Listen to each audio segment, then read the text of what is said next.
you seen by the title that this isn't just any beer review? Hell no. This is the DJs BrewTube 10th anniversary beer review special. Ha ha ha, that's right. And for this beer review, before I even get into it, I got something I got to give to you. That's right. Besides the beer review, and that's a big thank you. Thank you for watching all the beer reviews, all the booze reviews, mix, drink how-tos, etc., etc., because that freaking rocks, and without you, I wouldn't have this channel. Well, maybe I would, but it wouldn't be as much fun. That's right. So, for this, I had to pick a very special beer up from my favorite style, what? Barrel-aged Imperial Stouts. So, the very first barrel-aged Imperial Stout that I can recall, and looking back in the video archive, geeking out about way back when with Johnny the Stunt Drinker, was what beer? It was one from Founders Brewing Company out of Grand Rapids, Michigan, US of A. Yay, yay! It was what beer? It was KBS 2012 edition. That's right, a 10-year-old beer for a 10-year review. And what about Kentucky Breakfast Stout? Well, this is an Imperial Stout.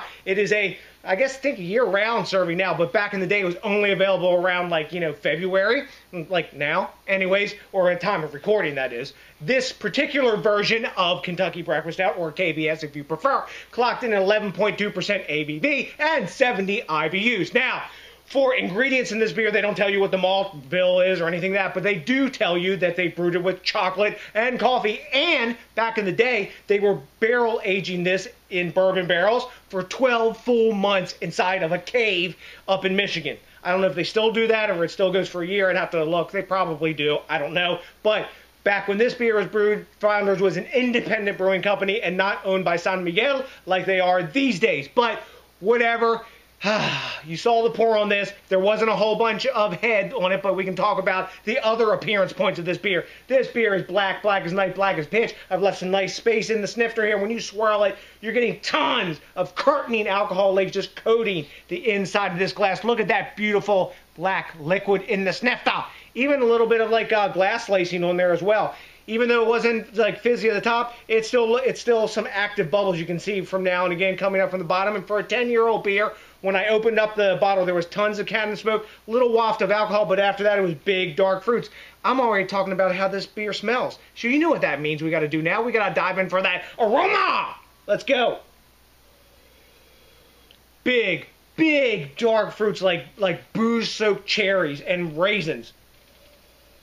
Chocolate, coffee, toffee, barrel char, vanilla, bourbon, licorice, pipe tobacco, like vanilla pipe tobacco. Tons and tons of like leathery goodness. Sweet molasses, almost like aroma.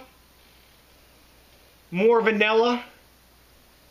And chocolate and coffee. Man, this smells freaking delicious. Thank you again, guys. It's time to go. You know what we got to do now. We got to dive in. Hell yes. Cheers! Wow. Right up in front, you get hit with that dark fruit. After that, bourbon, chocolate. That pipe tobacco is in there. Licorice in the back end mixed with char. A little bit of vanilla. Really, really, it's like super balanced, super smooth, nice medium, almost medium full mouthfeel. This is pretty much a medium full mouthfeel beer to full when it's fresh. The coffee's died down, but there's like a lot of roasted, like sort of chicory coffee kind of flavor. I don't know if that's coming from the coffee adjunct itself or the tons of dark roasted malt that they use in this beer. The alcohol is completely hidden. The only like alcohol note that you can note in this is like the bourbon spirit taste. But wow. Super smooth, crazy, crazy easy to drink and crush. You can see I was a little over half full in this, and I've almost drained it down to the bottom real quick. Got a little bit left. You got to be careful with this beer if you celery, because it is so smooth and just goes down the neck like it's nothing. Wow. So you hear I'm geeking out on this brew. It's super tasty, and you know what this is also? This is proof that if you cellar a beer properly, okay, you put it in, you know, you keep it out of light, keep it in darkness, keep it at a proper temperature, not like too hot, not too cold, kind of Goldilocks temperature. You know what? You can see here, there's some bubbles on the bottom of the cap. I hope you can see that on the camera there. But that's saying, hey, I've scavenged some oxygen here while I've been on top of the beer bottle. That's what it's supposed to do while you're cellaring it. But there's not a hint of oxidative taste in this beer at all. Just a bunch of dark fruits, which come from the oxidation process when they're really big like that, and the yeast being in there, etc. But wow, super tasty, crazy easy to drink. Damn. Oh, you're waiting for me to grade this. All right, so back in the day, Rate Beer gave this hashtag Hundies, and Beer Advocate gave it hashtag Hundies also. Cumulatively, Untapped give this beer 4.4 out of 5 caps. And for the 2012 vintage of this beer, which this happens to be, it is giving it what? 4.61 out of 5 caps. That's like A+ level.